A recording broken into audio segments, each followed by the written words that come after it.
Vous allez nous suivre. Bienvenue à tous dans ce nouveau numéro de 26 Presse sur Congo 26 Télévision, la chaîne des l'unité nationale. Bienvenue encore une fois dans ce programme qui décrypte l'actualité de la semaine pour vous avec des invités, des analystes politiques et des journalistes. Vous le savez certainement, l'attente aura été longue, mais finalement, l'équipe gouvernementale qui dirige la première ministre Judith Suminwa a été connue dans la nuit du mardi dernier, mais la publication de ce gouvernement Suminwa, est-ce un événement raté, oui ou non? C'est autour de cette question que nous allons réfléchir sur le fond et la forme de ce gouvernement et des membres qui la composent. Avec moi sur ce plateau, trois invités, pour la plupart ayant été journalistes ou qui sont journalistes, mais des analystes politiques éminents, vous le connaissez certainement, ce sont des habitués du petit écran. Je dis bonjour et bienvenue à Thierry Bongo. Bonjour Merveille Lundula Dikoma. Après pratiquement 2 ans, vous revenez au petit écran dans les analyses politiques et autres. Oui, ça fait pratiquement 2 ans et demi que je n'ai plus à mettre les pieds dans un plateau télé. Voilà que je reviens. Je n'ai jamais été très loin du métier, loin de la profession. Ad vitam aeternum, on reste journaliste. Mais bon, les quelques responsabilités que j'avais m'ont décidé, m'ont plutôt obligé à m'éloigner du petit écran. Mais voilà, je suis de mon retour.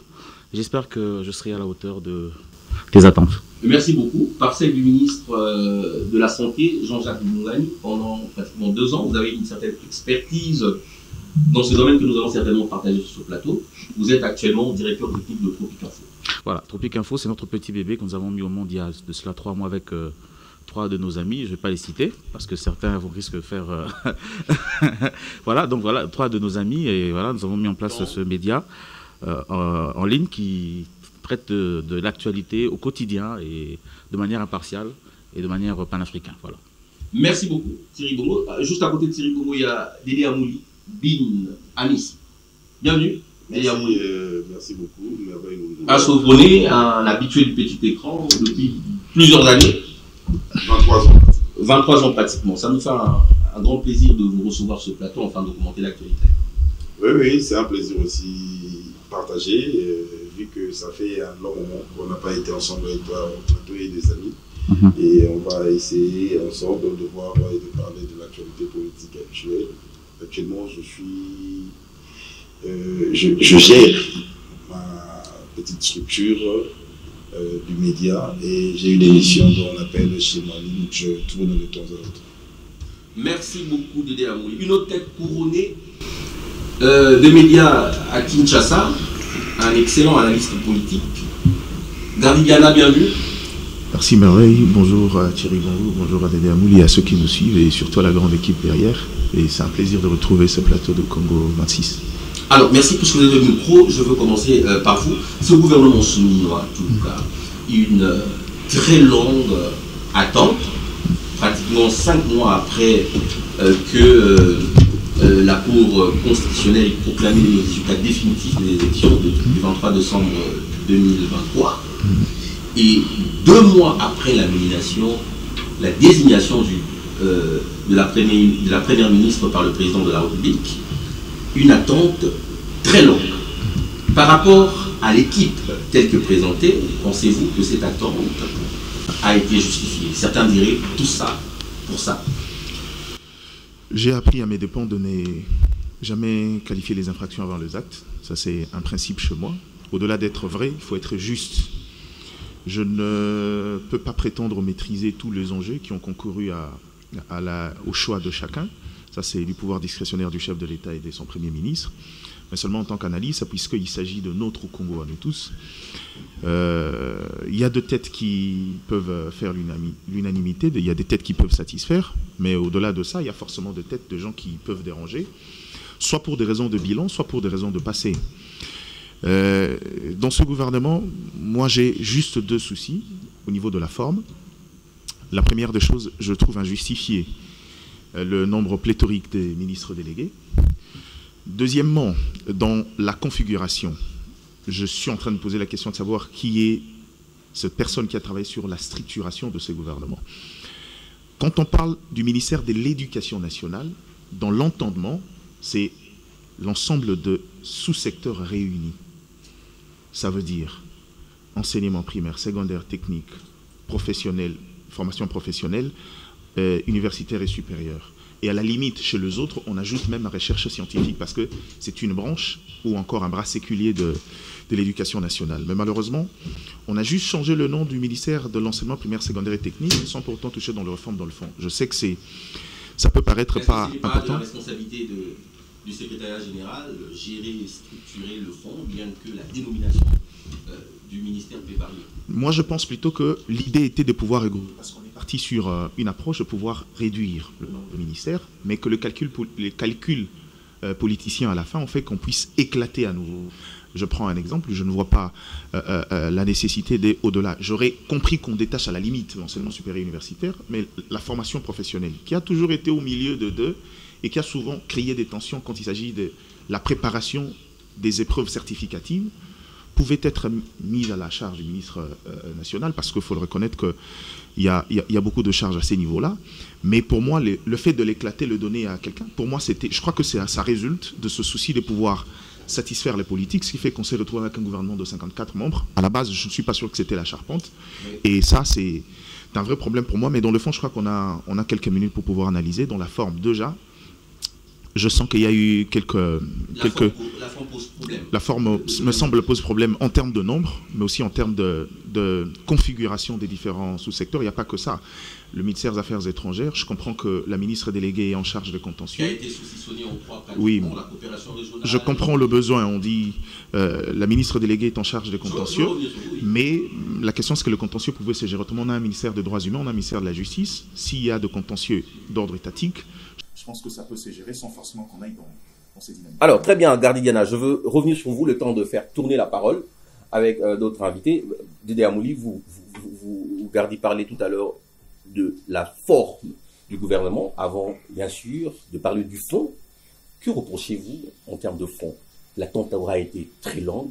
Est-ce que tout ça pour ça, comme je l'ai dit tout à l'heure? Premièrement, c'est un plaisir de voir qu'en fin de compte, c'est qu'on attendait pendant très longtemps. Le gouvernement est arrivé. C'est une joie parce qu'on a tellement attendu, ça a pris du temps. Mais je crois que c'est qu'on attendait de ces gouvernements par rapport à sa taille. On comprend qu'on attendait qu'on ait moins.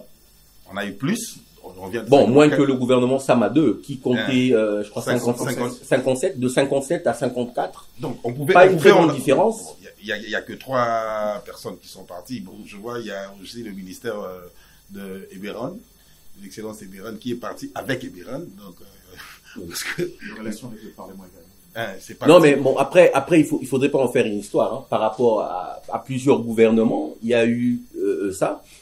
Quand le Premier ministre Sama est arrivé, au gouvernement Sama 1, il a supprimé le ministère de la décentralisation et les ministres de la décentralisation. C'est revenu au gouvernement Sama 2, ça a été rattaché au ministère de l'Intérieur. Donc c'est pas... Il est dans la forme. Ce n'est pas... Bon, dans la forme, bien sûr, ce n'est pas une première. C'est pas une première, certes, mais... bon, j'en passe directement ce que je peux dire. Il y a de ces départs que j'apprécie. Il y a de ces ministres qui sont partis, qui devaient partir. On attendait qu'ils partent. Et ils sont partis. Bon, on essaye de voir ceux qui viennent d'arriver, s'ils feront quelque chose. Il y a Nicolas Kazadi, que tout le monde attendait son départ. Nicolas Kazadi est parti parce qu'il n'y a pas eu un travail de ce qu'on attendait de lui par rapport à ce qu'on a raconté de son savoir. Il y a le Peter Kazadi, que personnellement je trouvais vraiment qu'il n'était pas compétent par rapport au ministère de l'Intérieur. Et vu tout ce qu'on a comme problème au niveau de la sécurité de notre pays, il y a l'autre Kazadi, je les appelle les 3 cases qui sont partis, qui font la joie des Congolais. C'est le départ... vous parlez à votre nom propre, vous parlez au nom de Congolais. C'est l'investigation que j'ai fait personnellement. Oui. J'ai trouvé qu'il y a la joie de beaucoup de Congolais de voir tous les 3 Kazadi partir. Donc c'est un plaisir que le chef de l'État ne puisse pas recourir à tous les 3 Kazadi qui n'ont pas bien travaillé, en citant Nicolas, en citant Peter, en citant Mwamba Kazadi. On parlera certainement des profils. Je peux évoluer. Oui, évoluer le temps que la parole tourne. Avancer. Permets-moi d'évoluer. Donc c'est premièrement pour faire démontrer aux gens que le chef de l'État avait le souci qu'il ait un gouvernement aujourd'hui capable de faire un bon travail, et on a mis à la porte tous les incapables, tous ceux qui n'ont pas donné le meilleur d'eux-mêmes pour la République. C'est un plaisir de voir tous les cases partir, et d'autres qui ont été incompétents aussi, qui ont fait la joie de leur départ au ministère, par exemple, de l'urbanisme, en voyant Pius Mwabidou. Donc, quelque part, le gouvernement est arrivé, on va voir maintenant ceux qui sont aujourd'hui au gouvernement, s'ils vont faire un travail à l'attente de la population. D'accord, mais merci, on va voir s'ils vont faire un travail à l'attente de la population. Thierry Bongo, c'est votre tour de parole. Comment analysez-vous sur le plan de la forme ces nouveaux gouvernements conduits par Judith Souminois Toulouka? L'attente aura été justifiée, 2 mois pour ça?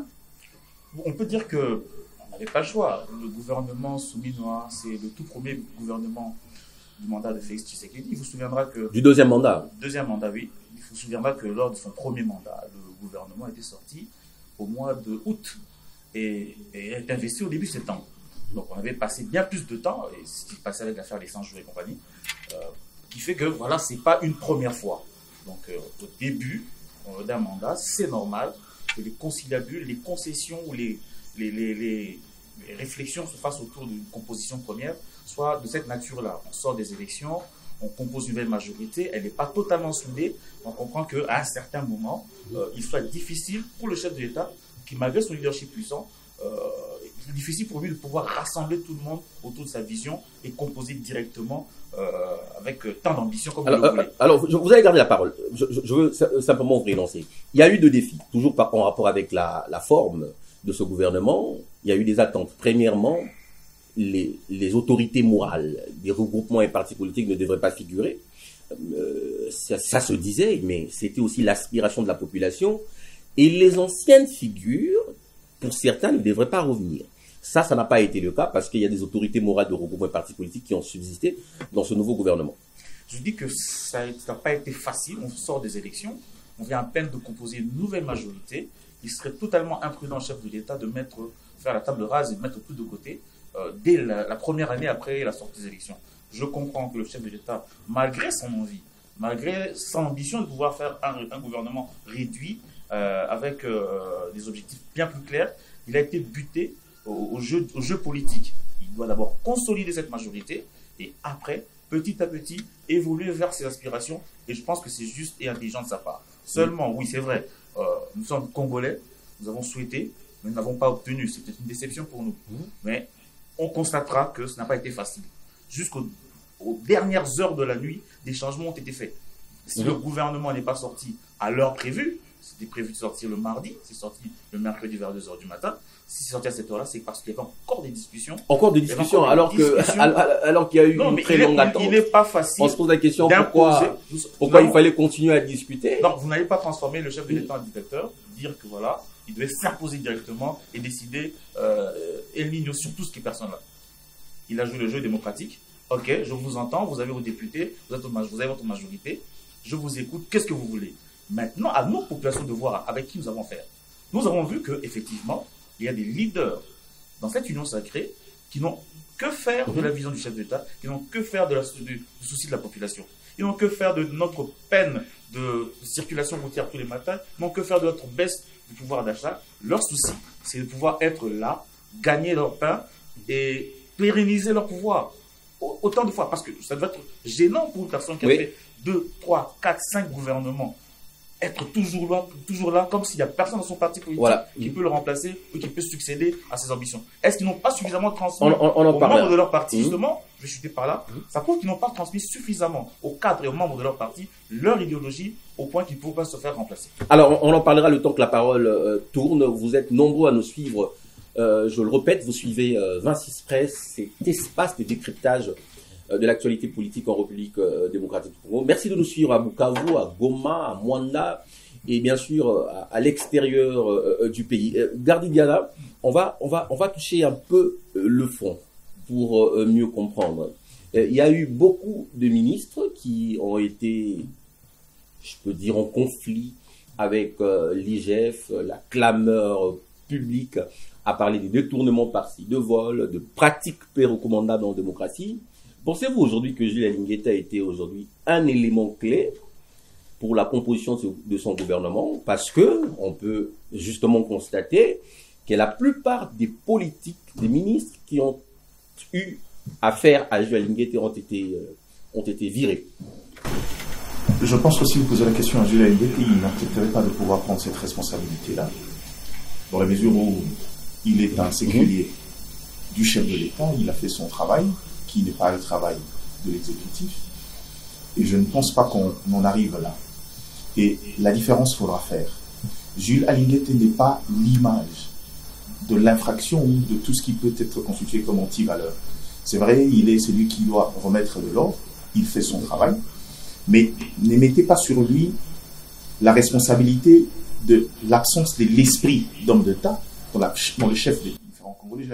L'absence des esprits d'hommes d'État, en fait, on veut dire que là, vous ne croyez pas aujourd'hui que beaucoup ont été sanctionnés simplement parce que l'IGF s'en est mêlé. Nous prenons l'exemple par exemple de Nicolas Kazadi, qui a eu des problèmes avec l'IGF, il y a eu des dénonciations.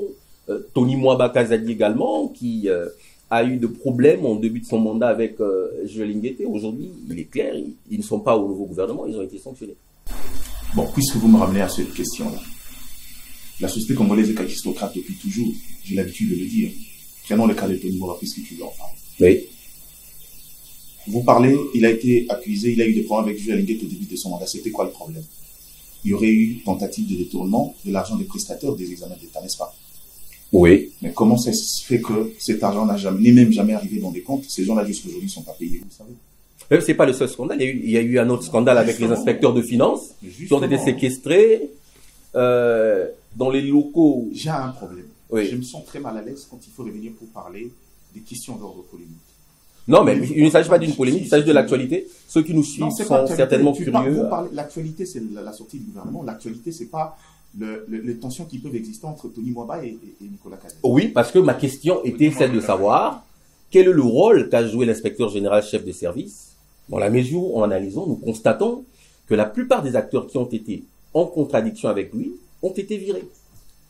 Bon, j'ai l'impression que les téléspectateurs constatent que vous voulez me tirer quelque chose du nez. Je veux revenir, je veux m'expliquer différemment. Exactement. Jules Alingueta ne participe pas aux discussions sur la composition du gouvernement. Jules Alingueta ne prend pas part aux discussions entre états-majors politiques. Jules Alingueta n'a même pas recommandé quelqu'un pour être ministre dans un gouvernement.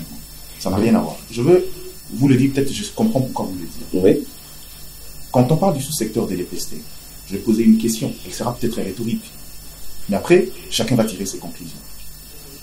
Citez-moi un seul secteur sur les 57 portefeuilles du ministre Samal Kondi, si un seul qui a fait l'élément de langage du début jusqu'à la fin de la campagne du chef de l'État. Si vous me dites que dans ces secteurs-là, rien n'a été fait, il a échoué, ça veut dire que le chef d'État, s'il a échoué, a menti. D'accord, vos contradicteurs vont certainement répondre à cette question, évoluer. Je voulais dire aussi parce que vous voulez me tirer le verre du nez. Donc, en gros, je ne viens pas ici répondre. J'ai un problème sur les questions tournées autour des individus. Ça, c'est une maladie pour moi. Mais je pense qu'aujourd'hui, revenir pour dire que ce qui a été fait à l'EPST a échoué, c'est dire au chef de l'État qui s'est tenu devant les gens, devant l'électorat, qui l'a presque plébiscité, et il a menti. Et qu'est-ce qui a milité pour le remplacement de Tony Mwaba, par exemple, parce qu'il n'est plus membre du gouvernement? Merveille, cette question peut venir de n'importe qui, sauf du Chevrolet que vous êtes. Oui, mais permettez-moi d'être la voix de n'importe qui. Je suis journaliste, je vous ramène pas ce que je pense, mais ce que c'est dit, ce qui s'est dit au niveau de la population. Je veux poser une question rhétorique, je sais que j'en ai pas le droit. Ça fait deux questions rhétoriques. Si, parce que bouillonne en moi l'idée de vous poser des questions, mais parce que je connais les principes, je sais que vous n'allez pas répondre. Vous voulez me faire croire que Mohindo Nzangi a un bilan plus que Lutundula. Soyons sérieux, vous voulez me faire croire que le chef coutumier, Jean-Lucien Moussa, a produit un bilan. Ne me posez pas cette question. C'est question de rapport de force politique, c'est question d'engagement, c'est question de recommandation, c'est question d'affinité et c'est parfois question aussi de force dans le lobbying politique. Chez nous, ici, la composition du gouvernement n'a jamais été une question de méritocratie. On le sait depuis. La protection de compétences et des talents, c'est pas le fort de Congolais. Ce gouvernement-là, vous voulez me faire quoi? Dites-moi.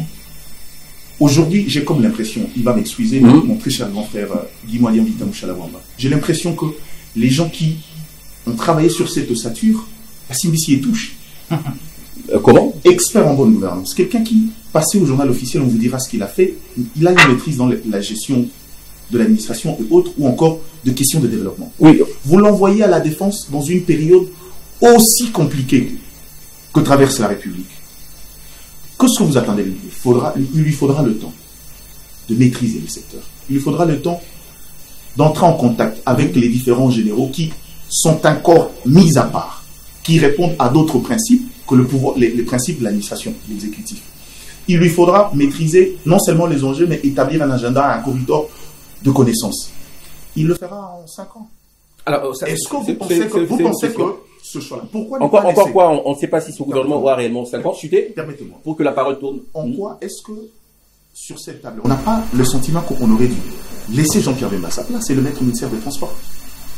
La question, c'est pourquoi de ces changements? C'est-à-dire qu'il y a beaucoup d'équations, je dirais, des inconnus dans la composition de ces gouvernements, on l'a dit, dans la forme, dans le fond, les choix des places a posé problème. Le choix de place. Je veux revenir sur un élément essentiel, c'est une information que je donne aux gens. Oui. Jusqu'à la dernière minute, Tina Salama avait des noms écrits sur des stylos. Ici, chez nous, on est dans une forme de politico-centrisme. La politique a pris la République en étau. C'est une vérité, on va pas se voiler. On va pas se voiler. On reviendra pas sur on va pas se voiler. Est-ce qu'il a mérité ou pas. On va pas se voiler. Quelqu'un comme moi, vous me revenez à l'issue, vous n'allez pas me dire, mais vous n'allez pas me regarder en face, ni Dédé Amouli ou encore Thierry Bongo me regarder me dire que Moïndo Nzangi a donné un bilan. Alors, quelqu'un n'ira pas au commerce extérieur, me regardera droit dans les yeux et dire que Jean-Lucien Boussatomba qui bat le record de longévité. C'est votre point de vue. Toujours ministre. C'est votre point de vue. Ah, le chef du la parole doit tourner, Gardidian. Sérieux. La parole doit tourner. Merci beaucoup. Dédé Amouli, j'aimerais que vous répondiez pratiquement à la même question que mon très cher confrère Gardi qualifie de polémique, liée notamment à l'influence qu'a eu le rapport qu'a produit, les différents rapports qu'a produit l'inspection générale de finances sur la sélection des membres du gouvernement souminois. Tony Mwaba, Gardi a parlé d'un bilan élogieux. Bon, Nicolas Kazadi est plongé dans un scandale. Pouvons-nous aujourd'hui féliciter l'IGF? Bon, avant de te répondre, permets-moi de faire une parenthèse par rapport à ce que mon confrère. Allez-y dans votre temps de parole. Oui. Alors, je me dis une chose. Je crois que le chef de l'État a fait 5 ans déjà. Il vient d'entamer son 2e mandat. Pour faire un choix et pour garder les autres et mettre le reste à la porte, je crois qu'il a le temps, il a un cabinet qui prend des études, qui comprennent que Molendo a fait un grand travail au niveau des affaires foncières. C'est de pourquoi on prend Molendo, on le ramène pour 2 fois recadrer. Est-ce que c'est ça la logique? Je me dis, ne veut pas, des fois le chef de l'État peut faire comment dirais-je, faire un jugement de la sorte.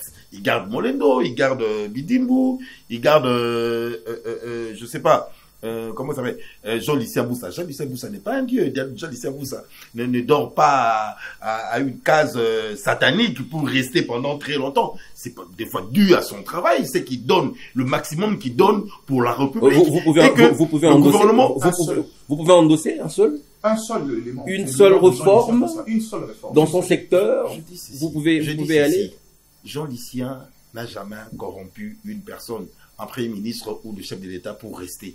Si ces gens-là, ces chefs directs, constatent que ils ont encore besoin de Jean-Lucien, c'est le pourquoi ils le gardent. Dédé Amouli, permettez-moi de vous relancer.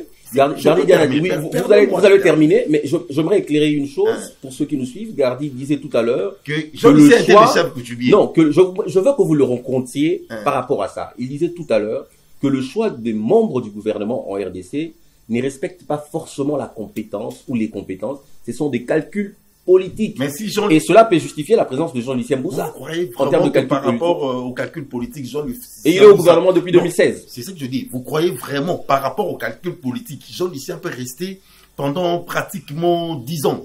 Oui. Non. Oui. Par rapport à Vos ce qu'ils contradicteurs pensent donnent, que ce qu'ils ça peut donnent arriver. comme travail et que... Mais dites-nous, ils donnent quoi? Mais attends, il faut demander à Joseph Kabila et demander à Félix Tshisekedi. Puisque vous le défendez, Je dis, dites-nous. il faut demander à Un seul Joseph exemple. Kabila et demander à Félix Tshisekedi. ceux qui Pourquoi nous garder Jean Lucien pendant 2 années comme ministre? Ceux Jean Lucien qui n'est nous pas un suivent, dieu. ceux qui nous suivent, je suis Prenons sur camarade. Attendez, ceux qui nous suivent, vous pouvez nous contacter sur le numéro qui est affiché au bas de l'écran.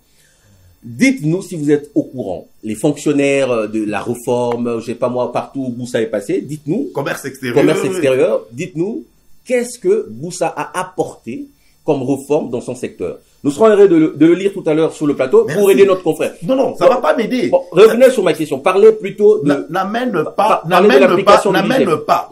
Et Sama Lukonde, et Ilukamba, et Soumimwa, et Kabila, et Tshisekedi qui sont tellement naïfs, en sachant qu'il n'y a pas eu de réforme au niveau du travail des Jean Lucien et on continue à les maintenir. Alors, Parce pensez-vous qu'il n'y a que Jean Lucien qui tombe dans des calculs politiques juste pour qu'il soit reconduit à chaque gouvernement. Alors, Non, pensez-vous ça que... ne peut venir que de sa compétence, la façon dont il travaille et le maximum des efforts qu'il fournit pour servir la nation. Alors, ça ne peut venir que de là. Alors, répondez à ma question. Quel est le rôle de l'IGF? Pensez-vous aujourd'hui que l'IGF a été pour quelque chose dans la sanction infligée à certains membres du gouvernement? Ils ne sont pas revenus.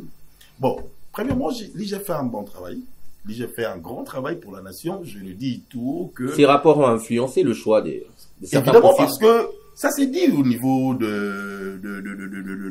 commun de mortels. Ça s'est dit. Tout le monde reconnaît le travail de l'IGF.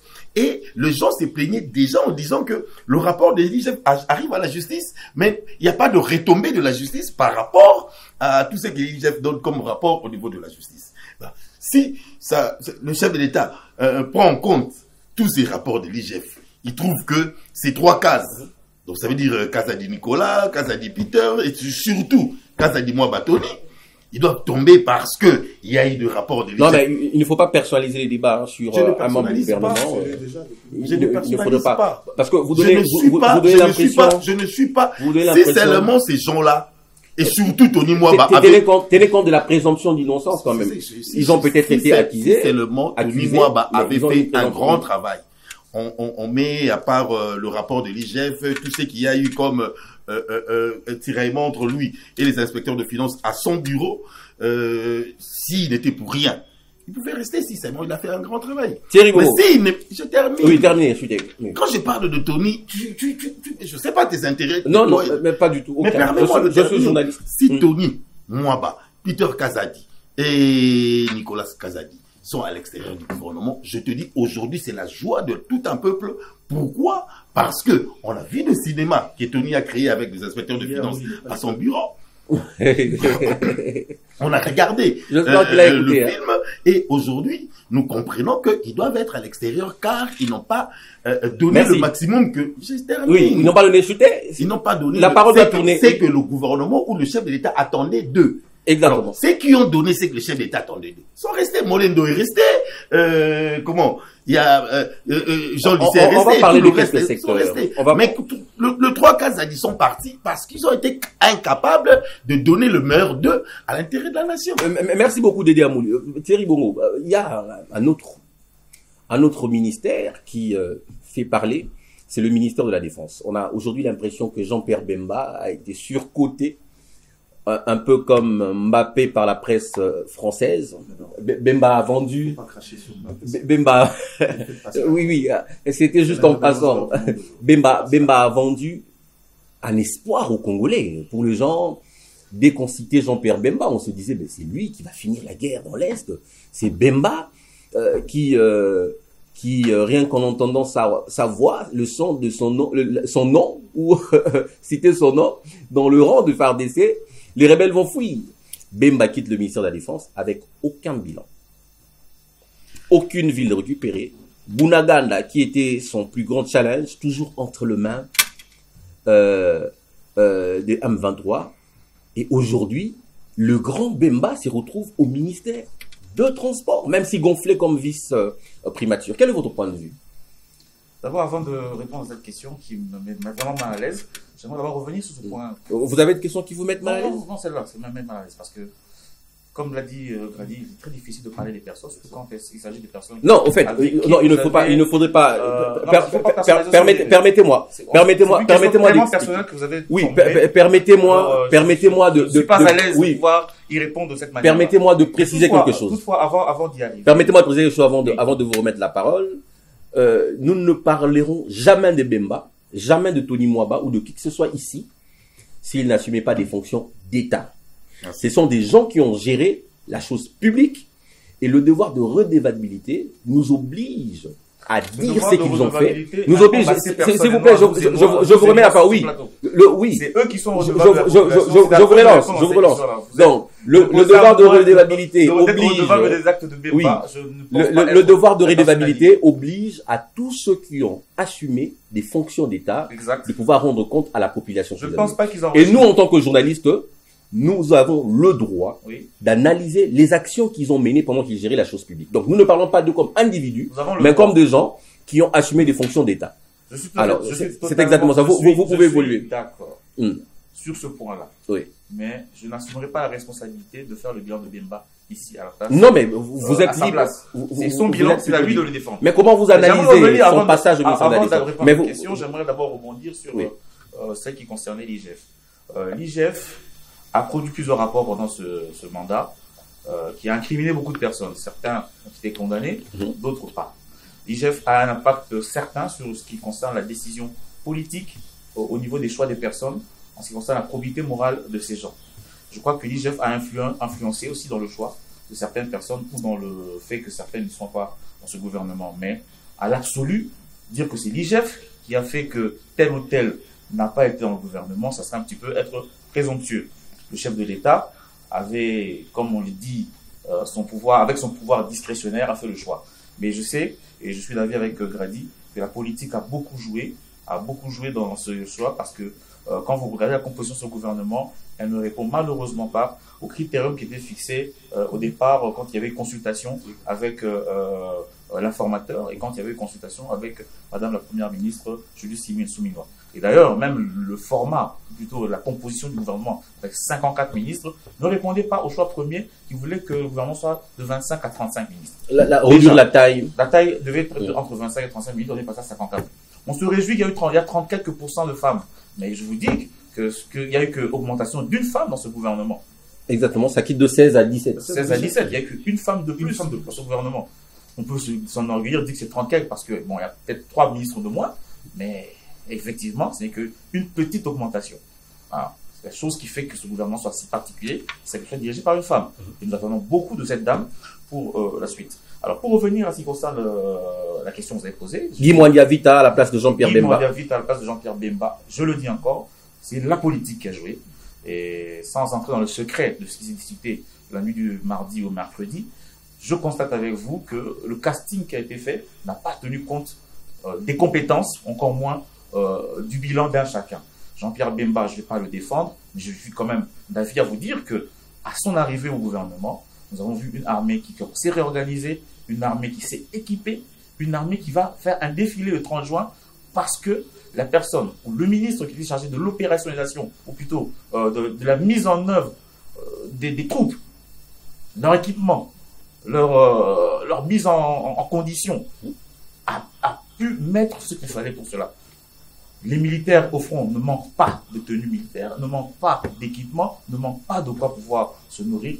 Et même si la trahison se fait au niveau opérationnel, même si au niveau des opérations qui ne concernent pas le ministre de la Défense, il faut qu'on se le dise, le ministre de la Défense ne s'occupe pas des opérations militaires. Ça, c'est le rôle qui incombe à l'état-major général militaire. Le chef d'état-major, c'est lui qui s'occupe des opérations. Le ministre ne s'occupe que de pouvoir mettre en condition les troupes. Ce n'est pas à lui de dire qu'on doit attaquer Bunagana. Ce n'est pas à lui de dire qu'on doit attaquer telle colline pour prendre tel poste. Ce n'est pas son rôle. Le ministre de la Défense ne s'occupe que de la mise en condition des troupes. Et donc, dans ce cadre-là, ça dédoit totalement Jean-Pierre Bemba de son bilan. Parce que de ce côté, les choses ont été faites. Nous l'avons vu. En termes d'équipement, l'armée congolaise est montée en puissance. En termes de moyens sur le terrain, ils sont montés en puissance. Et aujourd'hui, les quelques collines que nous avons récupérées, c'est du fait aussi, de manière indirecte, de la présence de Bemba, ministère de la Défense. Ça vous l'avez dit. Je veux dire que je vais rejoindre Joachim pour dire...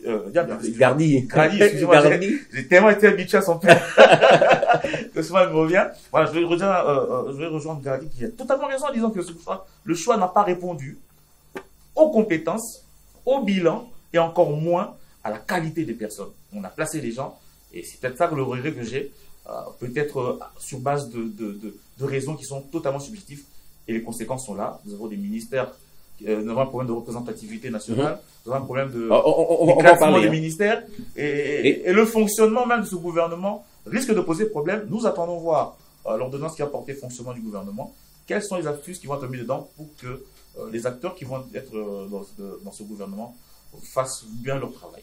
Alors, il se pose un problème. Je crois qu'on va se lancer. On aurait pu analyser chaque profil, parler par exemple. On manquera du temps. On manquera du temps. On peut prendre à la volée la nomination de Constant Moutamba comme ministre de la Justice et garde de Sceaux. On sait tous que Moutamba est de l'opposition républicaine. Comment analysez-vous sa présence au sein du gouvernement? Et puis les circonstances qui ont conduit à sa présence.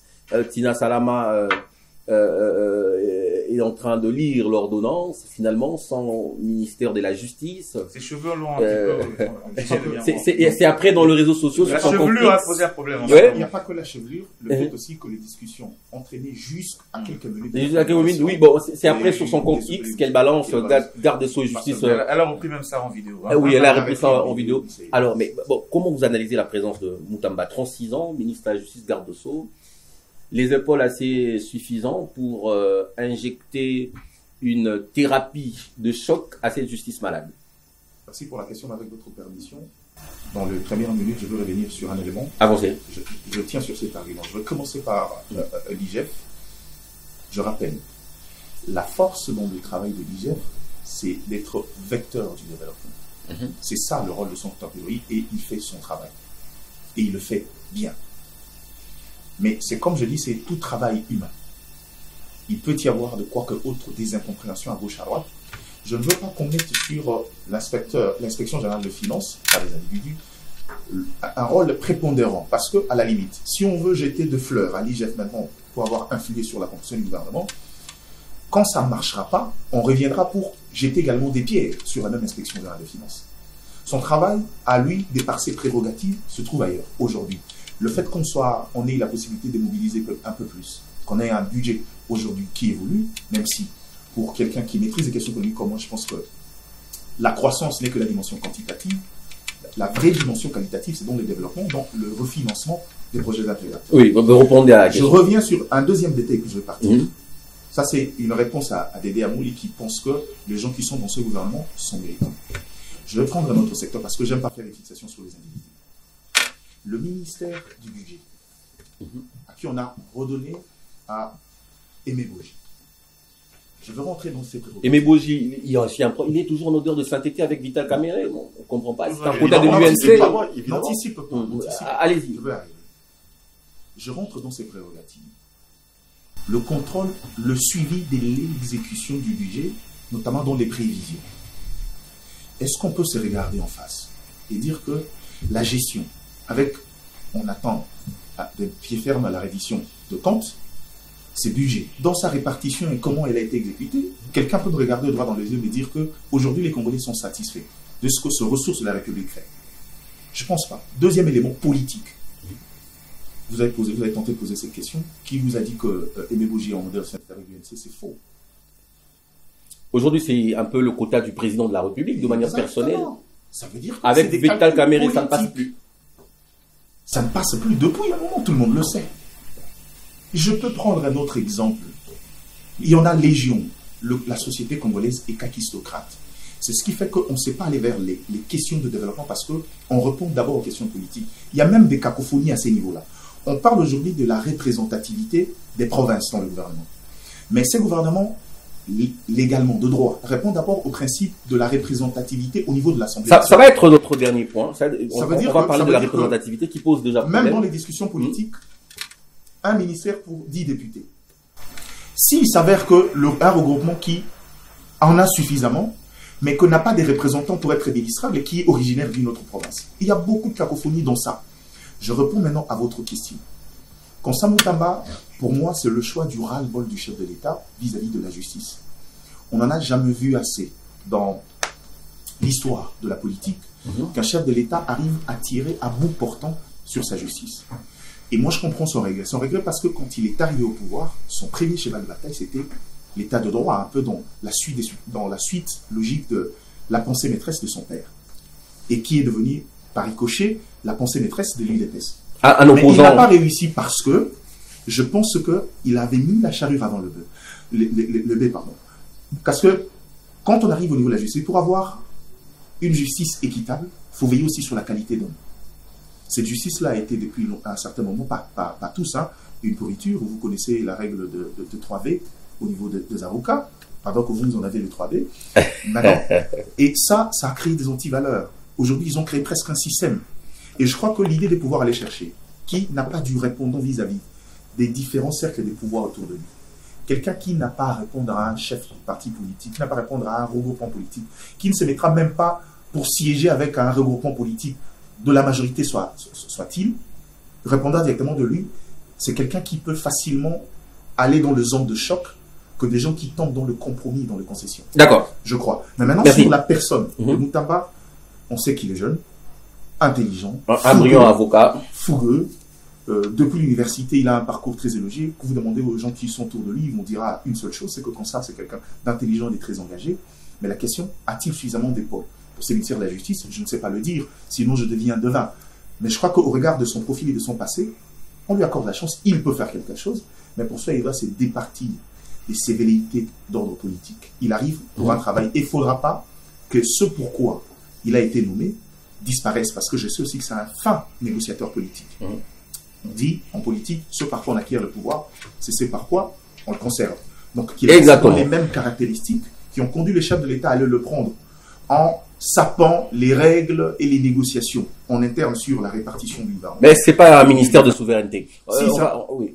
Donc ça dépend directement du chef de l'État. Exactement. Exactement. Dédé Amouli, on va prendre le dernier tour de table pour commencer à chuter avant de parler de la survie de ce gouvernement qui pose déjà problème. Ça c'est murmure au sein de l'Assemblée nationale. Mais Constant Moutamba, que d'aucuns qualifient comme un kamikaze, qui a été placé là pour traquer les opposants politiques et les adversaires politiques. Quel est votre point de vue?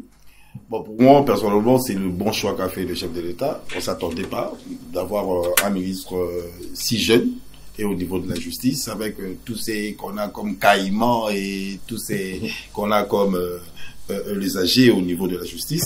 Mais je crois que si le chef de l'État a eu le temps de quitter sa famille politique, de quitter l'union sacrée pour aller à l'extérieur et faire un choix, je crois qu'il a eu son temps de réfléchir là-dessus et de réfléchir sur la personne de Constant. Nous connaissons, comme a dit Gardi. Gardi. Il y a un peu ça comme mon Comment dit? Comment vous faites pour ne pas dire Gardi? Et pourtant c'est simple. Allez-y. Je dois aller à EPD. Comme moi là, va rater. Non, tu peux si à EPD mbote. Tu peux à EPD le bon temps à la gratuité grâce à chef de l'État. Dopé Simbote. Là peut Moussalo Tony Mouabassani. Non. Tu étais en train de répondre à la question. Non. Il faut pas coller à Tony Mouabassani qui n'a pas fait. Tony Mouabassani est venu accompagner un grand travail fait par Bakonga. Non, Mike le sait. Un grand travail parce que mettre quelque chose en exécution est plus difficile que de venir accomplir ce que quelqu'un a débuté. Donc n'entrons pas dans ces cadres-là parce que j'ai tellement d'arguments. Il n'a même pas débuté parce que d'abord dans le cadre, lui il a élargi la gratuité jusqu'à l'enseignement de base, alors que c'était en porte-à-faux. Vous n'allez pas nous sortir de notre débat. Est-ce que ça existait déjà? Aucune base. Je reprends la parole. Je reprends la parole. Je reprends la parole. Vous n'allez pas nous écarter. Donc Bakonga n'a rien fait sur la gratuité de l'enseignement. Gardi Dédé Amouli. Vous n'allez pas, on est en train de toucher le centre né. J'ai décidé de rentrer dans son jeu. Non, vous n'allez pas nous écarter. On pourrait, c'est venu de.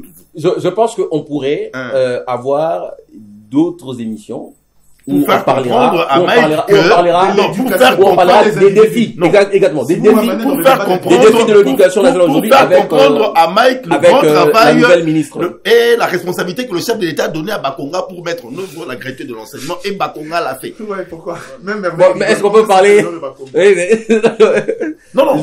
La République reconnaît à Bakonga. J'ai salué un grand frère, l'honorable Willy Bakonga, que j'ai rencontré dernièrement d'ailleurs. En fonction de quoi on peut traiter, c'est un grand frère pour moi que je connais depuis. Oui. Donc vous reconnaissez le grand travail abattu pour la nation. Je reprends la parole, s'il vous plaît. Alors Mike n'a pas le cœur d'un compatriote digne de reconnaître le travail d'un patriote. Ma question était par rapport au choix de Moutamba. Est-ce un kamikaze que Tshisekedi a placé pour traquer les adversaires politiques, ou c'est ça que je il a un profil qui pourrait donner le chef de l'État a compris un remède à cette justice malade. Depuis qu'il est au pouvoir, le chef de l'État n'a jamais jeté de fleurs à la justice de son pays, dont il est à la tête. Ouais. C'est le magistrat suprême, il est à la tête. Donc quand une personne aujourd'hui, Moutamba serait le meilleur. Je dis quand une personne, on est tous parents, qui critique ses enfants, sa femme, parce qu'il est le commandant suprême, il est le magistrat suprême, ça veut dire, tous ceux qui sont derrière lui, ce sont ses enfants, quand il critique, donc il trouve que derrière lui, il n'y a rien. Alors aujourd'hui, s'il décide de quitter sa famille politique, de quitter son parti, là où il y a de chevronnés, des avocats, il y a de juristes comme Tony Bouaba, il y a de juristes comme Jacquemin Chabani, il y a de grands noms que nous connaissons au niveau de l'UDPS, Peter Kazadi. Il était déjà à l'intérieur. Il va à l'extérieur de sa famille politique et de son parti politique pour faire un choix d'un jeune comme comment dirais-je, Constant Moutamba, c'est parce que il a constaté que dans sa maison, il n'y a pas de gens capables d'assumer ses responsabilités. Voilà. Oui, chuté. La parole va tourner. Donc, pour dire que j'ai ma montre, le choix que le chef de l'État a fait à la personne de Moutamba, c'est un choix pour redonner l'espoir aux Congolais que l'État de droit, pendant ces mandats-ci, sera installé. Alors, donc, chapeau bas, Moutamba. On va l'observer, c'est pas un travail facile. Chapeau bas. Parce que, hormis ça, il aura de pots de banane, venant de la famille politique du chef, parce que un frère que nous saluons et que nous félicitons d'ailleurs pendant que nous en avons l'occasion. Thierry Bongo, un mot par rapport à Moutamba, et puis on va prendre la dernière thématique, en fait, le point 2 de notre thématique pour chuter.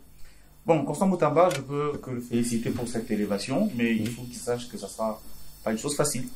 Le ministère de la Justice est un ministère névralgique, c'est un point central. C'est l'un des points importants de la politique, de la nouvelle gouvernance, la nouvelle donne que Félix Tshisekedi voudrait mettre dans son mandat. On a entendu parler du slogan « Le peuple d'abord », mais on sait aussi que l'UDPS a toujours prôné, plutôt lutté pour qu'on puisse avoir un état de droit. L'état de droit, ce slogan-là, qu'il a hérité de son père, a tardé, ou tarde encore à se mettre en place. Et le ministre de la Justice, bien que il a, et je crois qu'on devrait stopper les ardeurs des uns et des autres, la Constitution ne donne pas beaucoup d'influence sur le pouvoir judiciaire, qui sont un pouvoir totalement distinct de lui. Lui, il est membre de l'exécutif. Le pouvoir judiciaire est un pouvoir à part, qui a son organisation, et son influence politique n'est pas directement impactant sur ce pouvoir-là. Alors, ce qu'il peut, lui, faire, c'est apporter des réformes. Des réformes structurelles. Qu'est-ce qu'il ne fait pas? Pourquoi le parquet ne fonctionne pas? Pourquoi est-ce qu'on arrête des gens et que ces gens sont libérés? Pourquoi est-ce que les juges sont soumis à des corruptions? C'est à ce niveau-là, peut-être, qu'il peut impacter. Et nous savons assez intelligents pour faire des propositions constructives dans ce sens-là. Nous espérons cependant que tout son discours de campagne, quand il était candidat à président de la République, ne sera pas mis en exécution. Oui, il parle de papa, maman, deux fois, 30 millions de francs congolais, 15 ans de prison. C'est son engagement à lui, bien que certaines personnes peuvent être d'accord avec lui. Dans le contexte actuel, je pense qu'il ne faudrait pas ouvrir d'autres brèches au moment où nous avons encore d'autres problèmes. C'est d'autres fronts. Allez, voilà. Je connais votre passion pour le sport. On va peut-être rapidement vous accorder à vous cette occasion. On va aborder un petit point. Et je voudrais voler l'argumentaire de Gardi avant cette émission. c'est qu'on peut constater qu'à l'UDPS, il y a véritablement alternance. Il est difficile de voir un ministre UDPS conserver son poste. Dans ce gouvernement, nous constatons qu'il n'y a que 2 ministres de l'UDPS qui sont restés en fonction. Jean-Pierre Liaou et le ministre de la Santé, Kamba Samuel. Donc, à l'UDPS, c'est comme une culture aussi de voir les choses changer, tourner, parce qu'il y a beaucoup de cadres, il y a beaucoup de militants qui sont aussi méritants, qui peuvent aussi faire mieux. Le seul problème que nous avons, c'est qu'ils doivent vraiment faire un peu plus de tamis dans le choix et correspondre le profil au poste qui est donné. L'autre remarque que j'aimerais faire, parce qu'on est en train de passer la question de la forme du gouvernement, c'est que l'éclatement de ces ministères, et ça je tiens à vraiment le dire, l'éclatement de certains ministères ont répondu aux besoins politiques. Et maintenant, pour les besoins de la cause, nous souhaitons que cet éclatement ne puisse pas enfreindre ou plutôt entraver le fonctionnement du gouvernement. Bon, je vous laisse le temps de prendre un verre d'eau. Alors, j'aimerais parler, bon, Thierry Bongo a évité la question, c'est peut-être le dernier profil que nous analysons.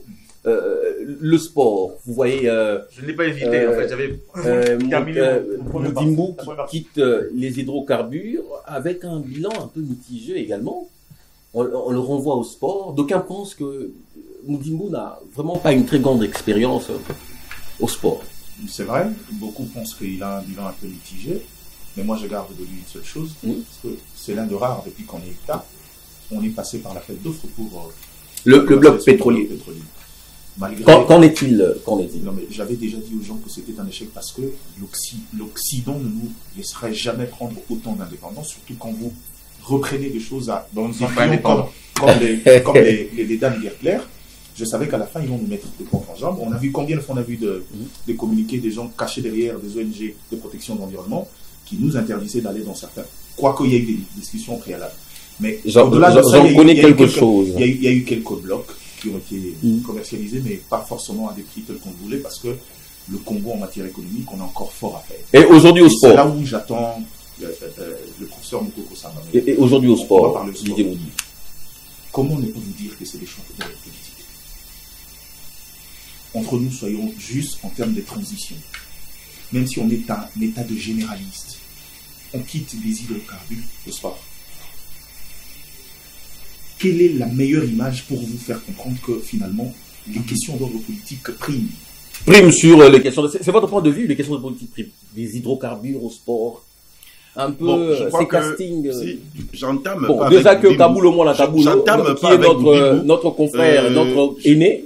J'entame pas avec Boudimbo, je commence avec Kaboulo, qui nous a déçus. Kaboulo qui critiquait tout le monde, Kaboulo qui connaissait, qui maîtrisait le sport. J'ai suivi une de ses émissions. Maîtriser le foot, pas le sport. Le foot. Bon, on croyait maîtriser le sport. C'était le directeur de sport, hein. Je crois que la direction des sports. Il était directeur, avec toute une direction de pas de football, mais de sport. Mais de sport. Donc, on croyait que c'était une personne qui pouvait vraiment relancer le sport de notre pays, mais on a compris que Kaboulo nous a déçus. En parlant de son bilan, il n'a fait allusion que au nombre de fois il a fait louer le stade de Marseille. Donc, on a compris que faire du bruit et gérer la chose publique, c'est des choses qui se diffèrent. La parole est, on dit quoi? La parole est facile, l'art est difficile. Mais justement, ça confirme aussi justement le fait que une personne peut avoir la prétention plutôt, donner l'impression de maîtriser un secteur, être de ce domaine-là, mais en réalité, dans la faisabilité, dans la gestion, ce n'est pas ça. Parce qu'en réalité, qu'est-ce qu'on dit? Un ministre, c'est un manager. C'est une personne qui doit fédérer les intelligences autour de lui pour un résultat. Il ne doit pas nécessairement être le plus intelligent. Mais oui, mais en termes de profil, Moudimbo qui quitte les hydrocarbures pour le sport. Quel est le profil adéquat pour le sport? Bon, les sports. Il faudrait qu'il soit un athlète, il faudrait qu'il soit un ancien joueur. Non. En réalité, c'est que un poste ministériel, c'est un poste de manager. Vous avez une administration qui fait le travail effectif. Vous avez un cabinet qui doit être composé d'experts, des personnes qui doivent donner des avis techniques et politiques sur ce que vous devez faire. Alors vous n'êtes que le manager, la personne qui fait la symbiose, qui met en musique toutes ces compétences pour un objectif. C'est un maître d'orchestre. Effectivement, c'est ça le rôle du ministre. Kaboulo vous a déçu? Kaboulo nous a énormément déçus parce qu'on présente beaucoup d'espoir. Il a fait. Alors que c'est le pourquoi il n'a même pas été élu. Et puis il était candidat Kaboulo. Kaboulo est le ministre le plus heureux des sports. C'est dans son mandat qu'on a réhabilité toutes les infrastructures sportives pour les régions de la francophonie. Et À ce niveau-là, il était fort. Il sait faire le. Bon, et puis, voilà pourquoi il est heureux d'avoir loué les stades aux musiciens pour leur Non, mais c'est pas ça le rôle des stades. Aujourd'hui, nous avons des Il enceintes n'était pas gestionnaire du stade. Hein. Toutes sortes de sports. C'est la plus grande Judo, ressource. basket, Le stade de mentir en tant qu'administration. Voilà, C'est la plus grande ressource c'est compliqué. On va finir avec notre thématique. Vous le savez, le gouvernement souminois, pour certains observateurs, le Grand Kasaï s'est taillé la part du lion avec près de 31 ministres. Et sur le 54, le Grand Équateur en compte 11, l'espace Grand Katanga en compte 4, le Grand Kivu 9, le Congo central 3. Et 2 ministres pour le Bandundu qui se retrouve au bas de l'échelle. Selon FNTV de notre confrère, je cite la source, c'est Freddy Noël Thieux, c'est un article de Freddy Noël Thieux. Bon, encore après le calcul pourrait poser problème.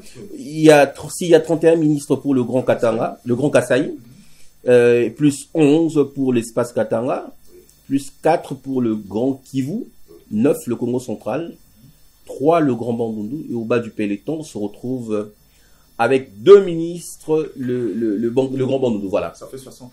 Ça fait 60. Donc il y a un problème. Il y a un problème avec le calcul. Certainement, FNTV pourrait. Et nous, de l'autre côté, nous, du manière, on se retire du Grand Kivu parce qu'on se retrouve pas même. Voilà, mais c'est d'ailleurs la grande question. L'alinéa 3 de l'article 90 de la Constitution stipule que la composition du gouvernement tient compte de la représentativité nationale. Voilà. Normalement, aujourd'hui, en RDC, s'il faudrait composer le gouvernement, on doit tenir compte de la représentativité nationale.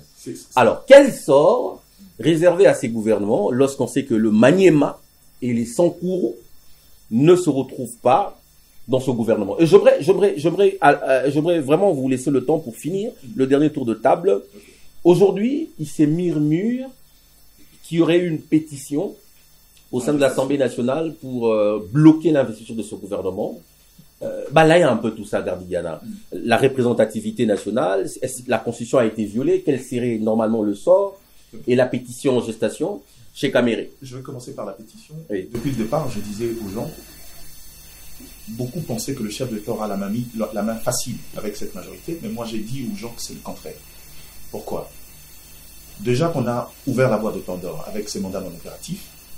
Deuxièmement, les tractations autour et le caractère mosaïque de cette majorité faire en sorte que ça va se comporter comme un vaste marché.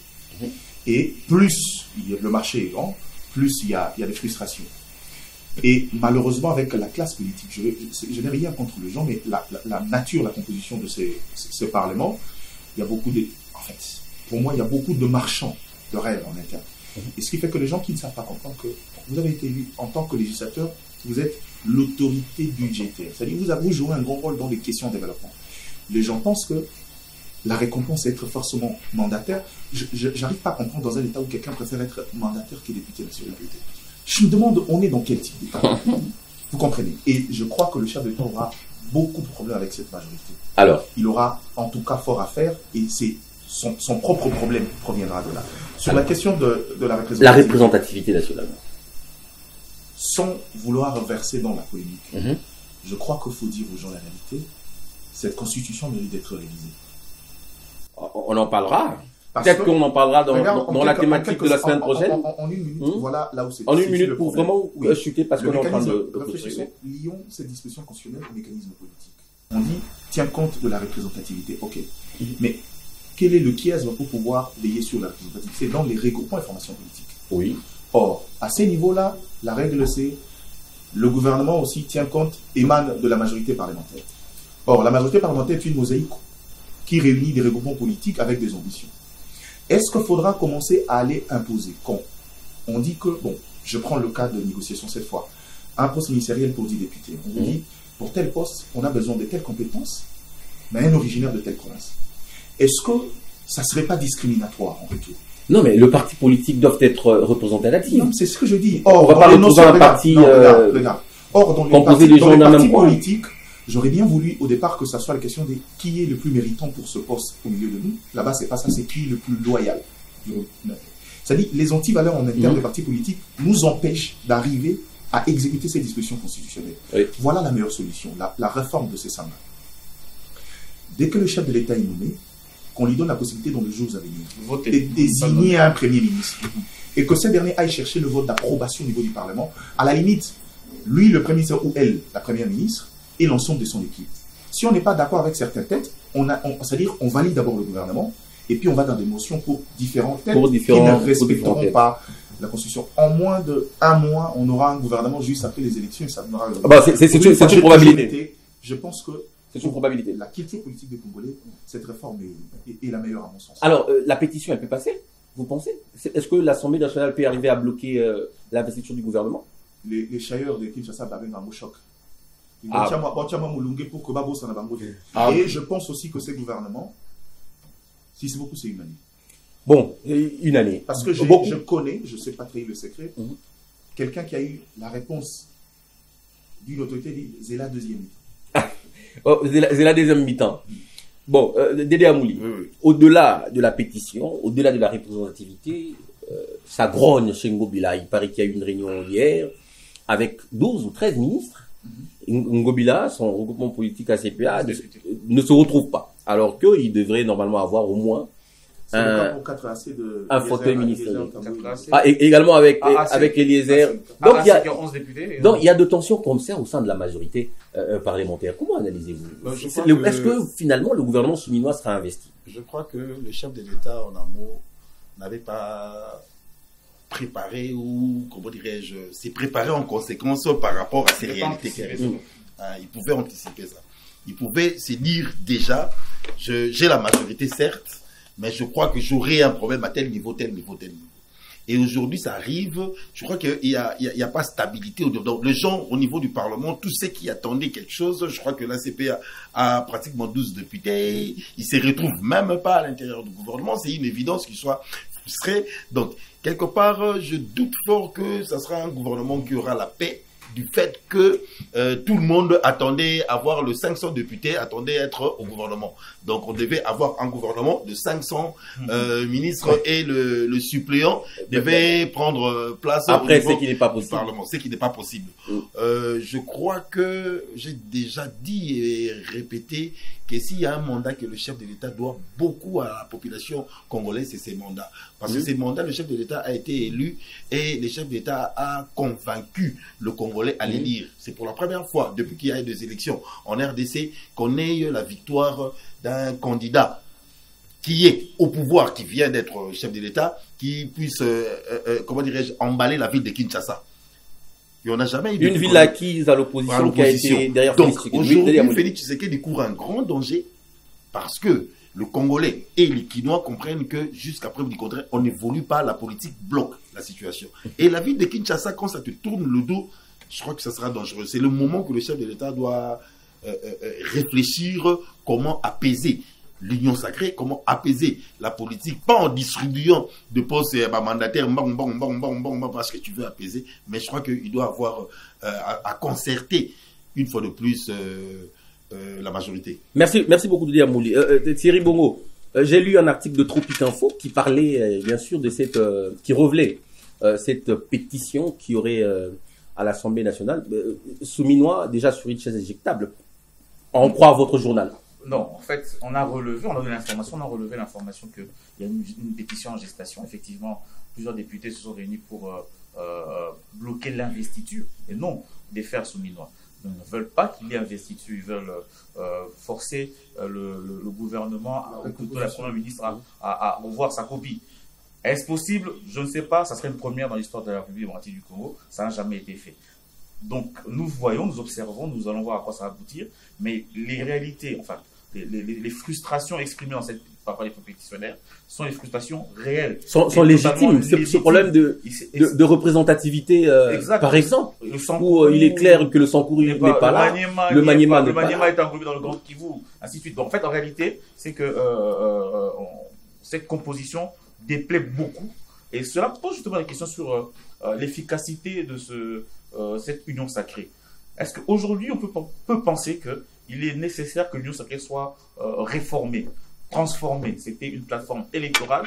Les élections sont passées. Ça se met en plateforme politique. Et aujourd'hui, les plateformes politiques, nous savons comment elles sont gérées. Nous avons l'expérience avec le FCC, nous avons l'expérience avec l'AMP, la MP que conduisait Joseph Kabila à l'époque. Il est nécessaire qu'après les élections, l'Union sacrée puisse se réformer et se transformer par rapport aux enjeux de l'heure. Maintenant, ce qui se passe, c'est qu'avec cette pétition, certaines réclamations posent problème. Gardi l'a bien dit, quand on parle de représentativité nationale. Que veut dire ce concept? Quand moi je suis né à Kinshasa et que je suis originaire peut-être de l'Équateur, ce qui est mon cas. Mais vous avez des origines. Mais en fait, c'est en fait la question, la place des vrais originaires. Ceux qui vivent là-bas. Je vivrai à Kinshasa, peu importe les autres. Tu es né à Kinshasa. Donc, originaire de là-bas, mais je n'ai pas d'attache. Kinshasa, mon village, Kinshasa, mon village est là. Donc aujourd'hui, Kinshasa n'est pas représenté. Évidemment, si de vrais Guinois doivent revendiquer leurs droits. Vous êtes du Maniema ou vous êtes Kimois? Comment vous vous sentez? Association Banakim. La notion, justement. Ça peut être représenté par l'excellence Godard Montemola. Godard Montemola, oui. Godard Montemola, ce que je veux dire par là. Par rapport à l'Icebel ou par rapport à être natif? Bon. Je suis totalement d'accord avec Gardi dans la nécessité d'une révision constitutionnelle ou pire, d'un changement de la Constitution. Il y a beaucoup de paradigmes, il y a beaucoup de principes qui doivent être changés dans cette Constitution. La notion d'originaire doit être élaguée. On veut un Congo uni. Si on veut un Congo uni, pourquoi devons-nous dire originaire de? Aujourd'hui, nous avons un sénateur originaire du Kasaï, mais élu dans la province de l'Équateur. N'est-ce pas une bonne chose? Je crois qu'on devrait plutôt réfléchir dessus. Alors, merci beaucoup. Vous étiez certainement nombreux. Alors, très nombreux à nous suivre. Nous avons reçu vos messages que nous avons peut-être faute de temps pas pu lire sur ces antennes. Nous espérons que vous allez nous suivre à la même chaîne et à la même heure prochainement. Nous avons parlé de la publication du gouvernement souminois. Est-ce un événement raté ou pas? Vous êtes chez vous, vous avez eu la chance d'avoir les analyses de ces éminents confrères. Vous pourrez porter votre jugement. Sinon, vous pourrez nous laisser un message, commenter nos pages Facebook et YouTube et surtout rester branché sur le programme de Congo 26 Télévision, la télévision de l'unité nationale. Vous avez suivi à Dallas. Nous vous saluons et nous espérons que vous serez là pour le prochain rendez-vous. Merci.